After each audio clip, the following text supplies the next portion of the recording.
Here we go. We're gonna do another edition of the Dave and Amber Show, and we are thrilled to have Kyle Banks, who runs Kyle Cares, as our guest today. And Kyle, if you could just, like we do with all of our guests, give us your diabetes journey. Where'd you start? Where'd you get to? What the hell are you doing these days?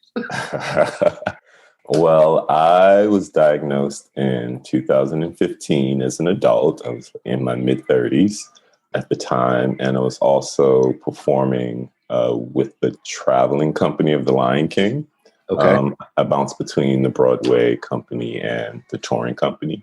And so we were in Canada, and I just began having like these weird symptoms. And fortunately, we flew to California because I didn't have health insurance coverage in Canada, like maybe 2 weeks later. And those symptoms just got even like more intense, like just the basic symptoms of type 1 diabetes as it's developing in one's body, like the constant urination. I was exhausted.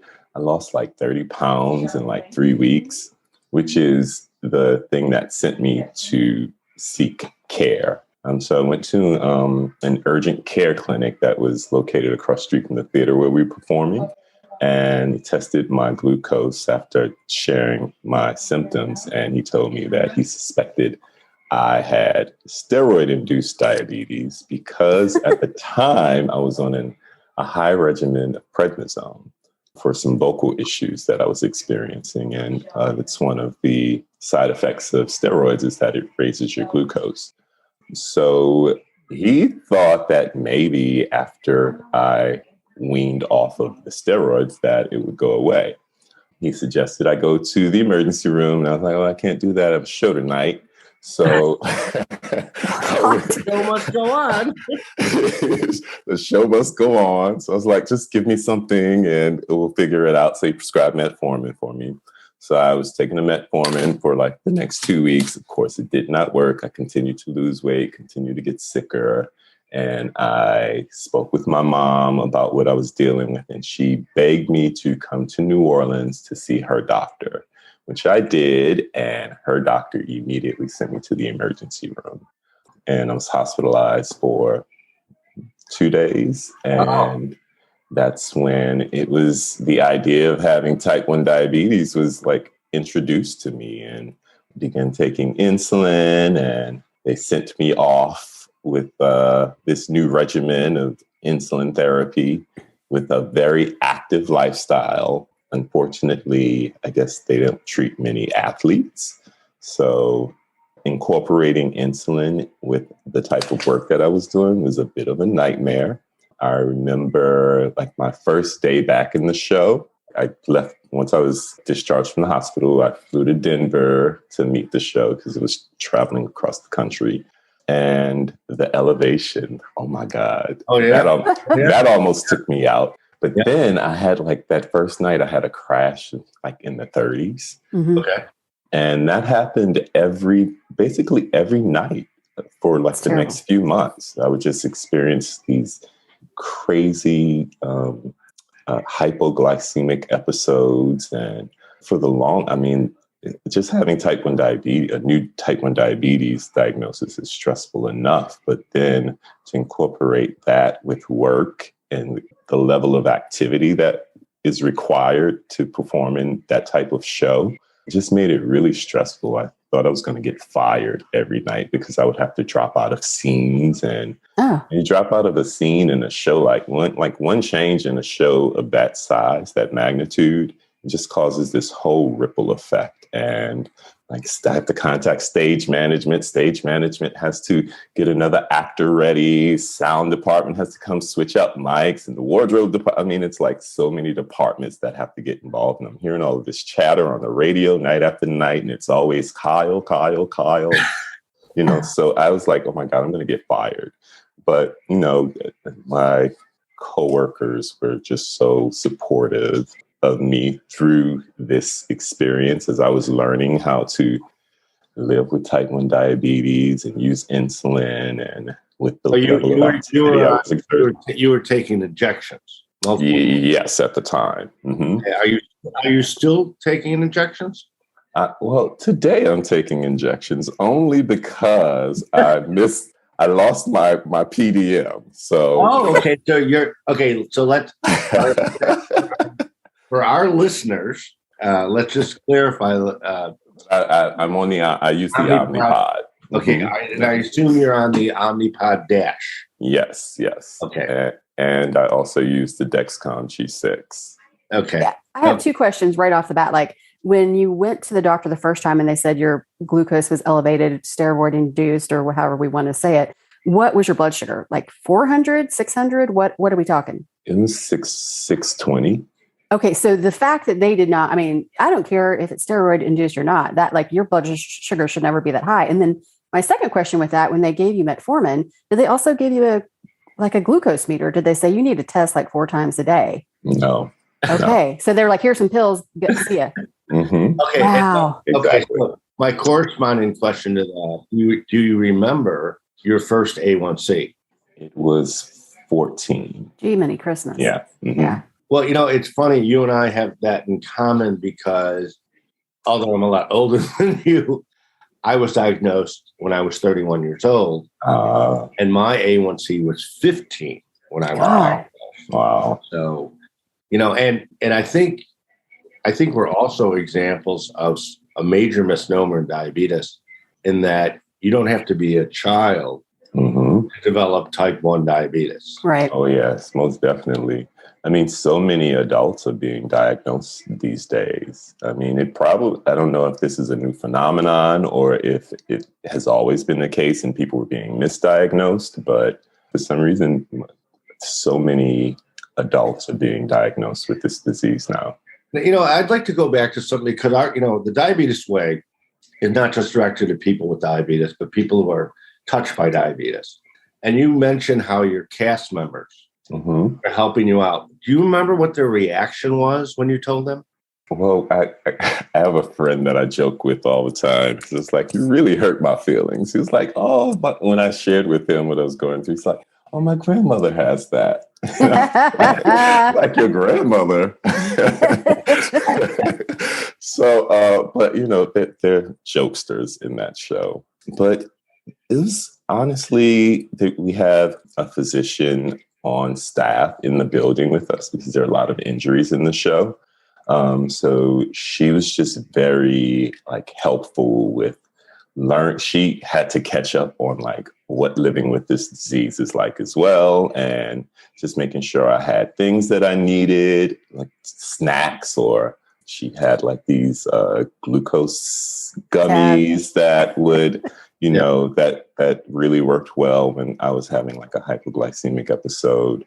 But for the real thing for me that when I began wearing an insulin pump and glucose monitor, I was so nervous about having to wear these things on my body around the cast because backstage we're running around basically in our underwear because there's so many quick changes in the show. So we're all just really exposed and there was nowhere to hide in that setting with my new devices.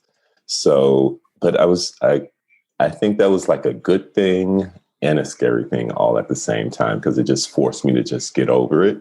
But they were they had questions. They wanted to know how I was doing, how do these things help me? How can they help me? They were always watching to see if I started sweating, people would come over to me, are you okay? Do you need something? Can I help you can I get you some juice or whatever the case may be? So they were really supportive. Well, you mentioned, your show is, I don't want to say it's an awesome show, by the way. I've seen it. It's great. Thank you. But I was wondering, you mentioned how it is kind of stressful and fast-paced and you're running around. Did it take you a while to understand how the stress was affecting your diabetes and what to do about it? Oh, yeah. I'm still learning how stress can affect. Depends on the day, too. Diabetes, yes, it definitely depends on the day. I actually just went through some really stressful, life-changing situation a few months ago, and my glucose was elevated for about 2 months. Yeah. It does happen. Yeah. Yeah. I mean, nothing changed about like my daily routine. I was just like dealing with something that was rather stressful. No, I get it. So yeah, I'm still learning how to like manage those situations. But yeah, that definitely affected me as well. Now, going to your CGM when you got on Dexcom, and for a lot of us, and I've noticed this with other people who, I've been on a CGM for a very long time. Was it overwhelming for you in the beginning? Well, I started with the Dexcom G6. So, I mean, that insert needle was definitely overwhelming. so I'm very excited about like the upgrades they've made to that, because now it's just easy breezy. You don't feel a thing. Yeah. It's kind of amazing, isn't it? It is very amazing. But, I found it very helpful just knowing what was happening, even if I was low, if I was like going down, or if it was going up, or if it was stable. That information was very useful with figuring out like how I should react or respond to what my glucose was doing based on like the activity I was performing. Does anybody in your production team have like access to your numbers? Yes, the physician that was on staff. Okay, so you're using the share feature. I did. I've since kicked everyone off, but I was using the share feature. I would love to talk about that for a minute, because I used to share my numbers with some people, and I stopped doing it because I didn't need a mother. Right. Was that your reasoning there, that they didn't really understand what you were doing? Same here. Like, the people I was sharing with, I feel like their understanding of the disease was rather limited. So they would always call if they, like panicking. And I didn't want to stress my family and friends out in that way. My sister, who was one who was following me, she would be in business meetings, and her Dexcom alert would start going off, and it would like cause this conversation about like type 1 diabetes in her meetings. And so I didn't want to disrupt her life in that way any longer. And I felt like I had a much better handle on what I was doing. So how did you decide? Because you talk about you had a lot of hypos in the beginning when you were on MDI. And so did a doctor come to you and say, hey, listen, maybe we need to look at insulin pump therapy? Or did you do your own research and come to your doctor? It was a combination of both. I think my doctor saw that I was having like these insane fluctuations, because I would purposely go into work with my glucose elevated, like around 350, because I knew a crash was coming, or a crash would follow the show. And even that, I would still crash with my glucose elevated that high. If I didn't take any insulin, cut off my basal settings, I would still crash because the level of activity was that high. Yeah. I've since figured out how to do that in a healthier way and stay rather leveled throughout. So I'm very excited about that. And that's why I'm most excited about the work that I'm doing, because I know from my personal experience, there are ways to figure out how to make life work with type 1 diabetes, regardless of what you're involved in. Why don't you share with everyone about your organization, how it came to be and what you're trying to do? Well, it came about because I in my quest to figure out how I was going to make this work, I visited Children's Hospital in New Orleans, because I figured what we did was a lot like children at play on the playground, just big kids running around the theater. So I figured I would be able to get some insight into how the kids were managing. And so I visited the endocrinology department at Children's Hospital. Dr. Chelu, who's the head of the department, was so sweet and really embracing. And I met with like 7 of the staff there. And that's when they came in and shared a study that they had just completed about the feasibility of glucose control and the onset of complications. And he explained to me that the kids were actually having a horrible time with management, especially the kids of color, that the kids were not utilizing technology. The kids lacked diabetes education. The kids were not even interested in the tech because of like stigmas associated with type 1 diabetes. They would be like out with their friends, and if they're having pizza, they would not take any insulin. Just because they did not want to, they didn't want to feel different than their peers. Yeah, they want to be normal. Exactly. They want to be normal. So that was like the inspiration for Kyla Cares. And what we do at Kyla Cares, we are working to improve health outcomes for people of color living with this disease. And we do that. We have a couple of approaches to that. We offer a diabetes tech grant, which sort of removes some of the financial barriers that people experience when they're trying to access technology. We also offer diabetes education because we want to make sure that families of color have like basic information on the latest management practices, which for some reason, like even though this information is readily available, it's not reaching communities of color. So we're working to improve that. And we also have partnerships with a number of organizations to make sure that the resources that they offer are reaching individuals and families of color as well. It's interesting that you mentioned that. You had mentioned before that you grew up or you were raised in Louisiana. Right? Mm-hmm. Do you think the diet, because we interviewed this great young lady, Angela White.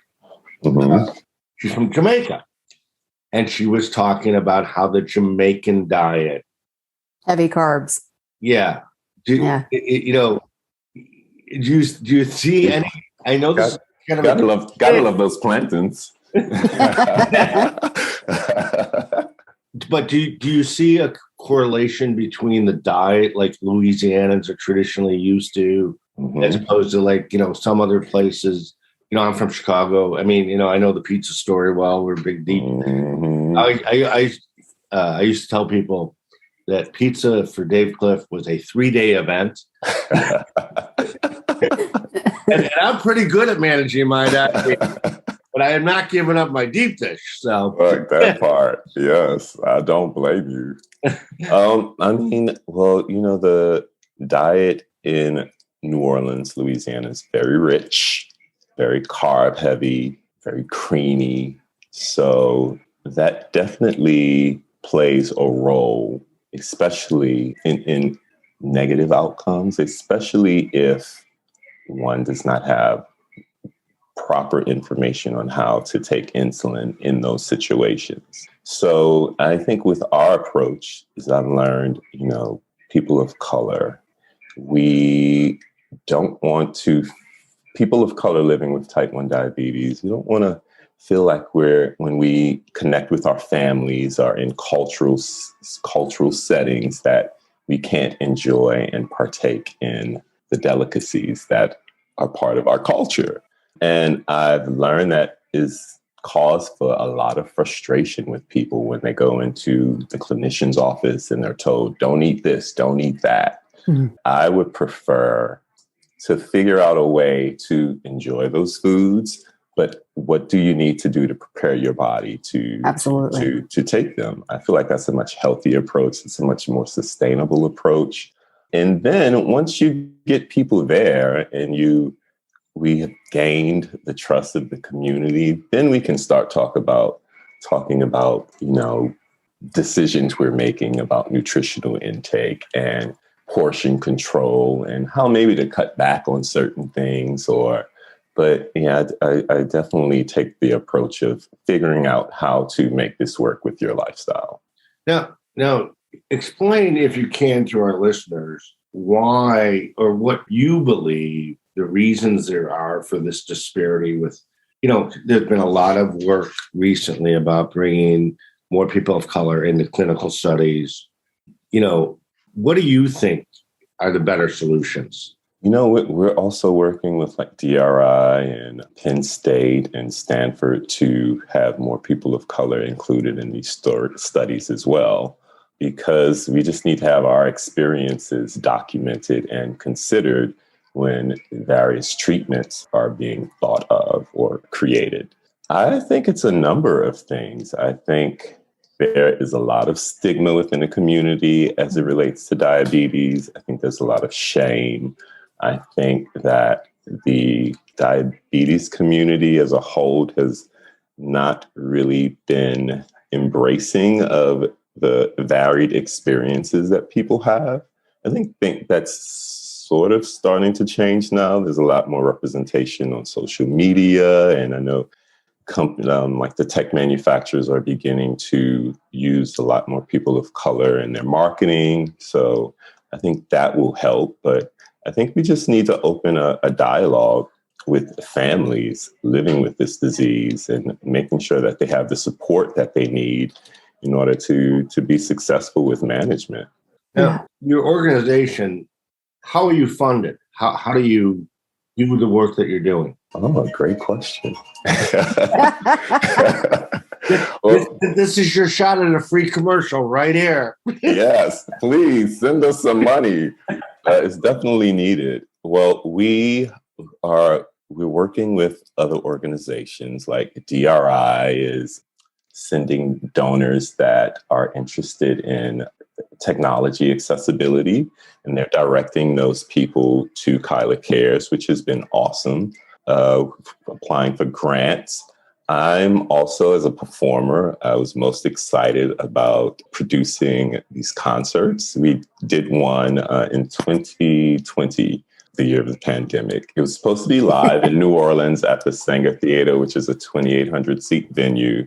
But we instead did it virtually and had all of like the creatives from Disney come on board and help build all of these elaborate sets. And so had performers from like Lion King and Kinky Boots and the Book of Mormon, Hamilton, come up and perform. And that show is on YouTube now. You can look it up. It's called From Broadway with Love. We are looking to do that again live this year at the Sanger Theater. And we also have a few other entertainment events that we're planning for later this summer.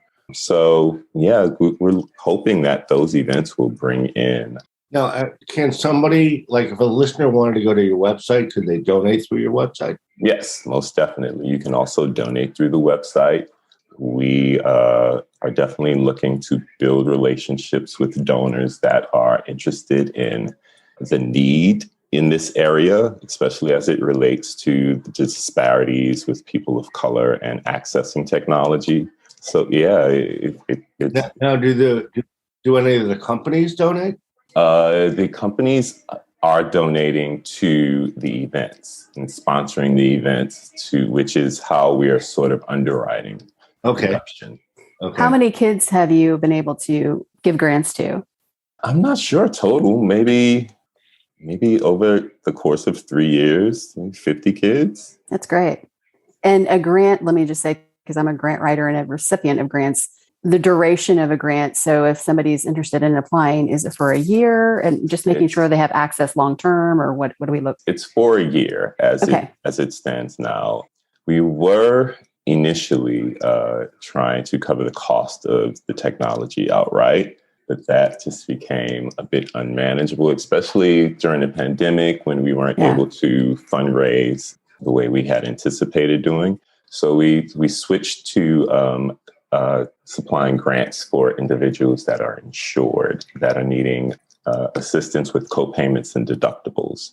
Okay. And for people who aren't insured, because we never just want to tell people that, there's nothing we can do, there's no help for you. We are building relationships with insurance brokers throughout the country so that we can direct people towards insurance. Because a lot of times people aren't insured because it's just complicated. It is complicated. So we're trying to get them the help they need to find an affordable policy and to get some coverage so that we can then help them. I got to say too, with what you're doing, I look at how grants are funded and stuff. Like if you were to show in those 50 kids, an A1C went from 12 to 7 because they had the technology, that shows forward progress big time. Yes, so that's a moneymaker long term. Are you able to track all of that, or is it more? We are tracking that. That's great. Yes, I'm really curious from a different perspective. what kind of reaction do you get when somebody is a grant recipient? I mean, they have to be thrilled, I would think. But then again, based on what you said earlier, it's a new world for them. Mm-hmm. Yeah.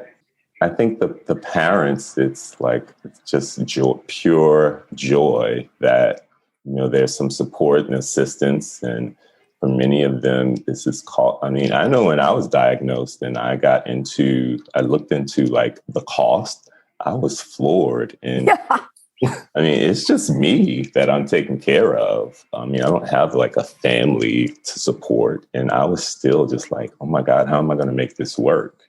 So it can be devastating financially for a family with multiple kids. So I find the parents, they're usually really overjoyed. Now the kids, we found that it's really difficult to get some of them to actually wear the devices, which is why we are working on like so many educational resources. We are hoping to have like meetups so that kids can meet other kids and other families that are living with the disease. Because for many of our kids, they're the only person they know living with the disease. It's interesting what you say because, I've been in this arena for over 30 years. And I'm an adult. Well, I think I am. I'm chronologically. But so speak for yourself. But it is interesting how parents love the new technology. They really do because it's eye-opening, it's enlightening, it's life-saving, quite honestly, because of the alarms, the alerts, and the share feature. But for a child, something that you brought up earlier, they really don't want anything on their body because they want to be normal. Right. And I don't know if you saw this or not. In a recent, I think it's a Pixar movie, they had somebody either wearing a pump or CGM. Yes. Yes. And I thought that was awesome because it's kind of like what you said earlier about somebody of color being in a television ad. Mm-hmm. Okay? Yeah. It just shows it. I mean, diabetes does not discriminate. It sure doesn't. Care. Black, white, green, yellow, rich, poor, it don't care. Yes, this is a true story. So listen, as a way to wrap this up, can you tell everybody, and we'll make sure this is all on the website and, everything, but what's your web address? And when is your next event? So that if maybe somebody is in the area, they can go to the event. Our web address is www.kylercares, and that's KYLERCARES.org.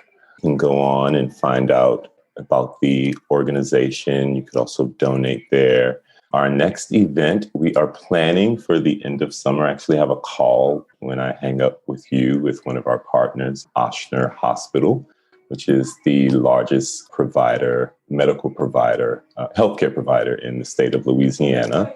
We're working on something really fun that I hope to be able to announce in the next 2 weeks. Okay. Great. So I will definitely circle back with you about the actual date and what that event is. But it's going to be a big one.